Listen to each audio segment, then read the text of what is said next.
জয়গুরু। জনক দাদা আর এক দাদাকে সঙ্গে এনে বললেন ইনি দীক্ষা নিতে চান। তবে এর মনে শঙ্কা এই যে কুলগুরুর নাম না নিলে তাকে ত্যাগ করা হবে না তো? শ্রী শ্রী ঠাকুর কি বললেন? শ্রী শ্রী ঠাকুর বলছেন আসল জিনিস তো সৎনাম, তা গ্রহণ করার কুলগুরু ত্যাগ হবে কেন? তবে যদি আগে নাম নিয়ে থাকে, আগে সেটা করবে, পরে এটা করবে।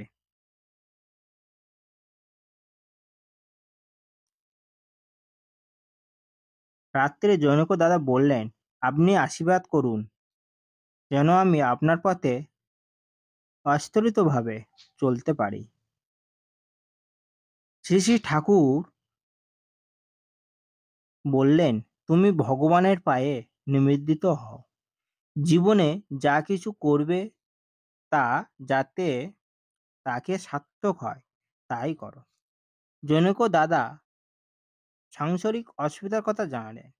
শ্রী শ্রী ঠাকুর বলছেন, ইষ্টবিধি ঠিক মতন করে যাও, সঙ্গে সঙ্গে যজন যাজন, এই হলো পরম ধার।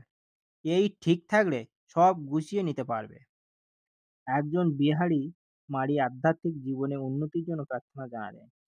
শ্রী শ্রী ঠাকুর প্রীতিভরে বললেন, অনুরাগের সঙ্গে নাম করো, সদাচারে থাকো, প্রেমের সঙ্গে সেবা করো মানুষকে, তাকে ভালোবাসো, তুমি তার মালি হও, আর খুব ভক্তি সে চলো।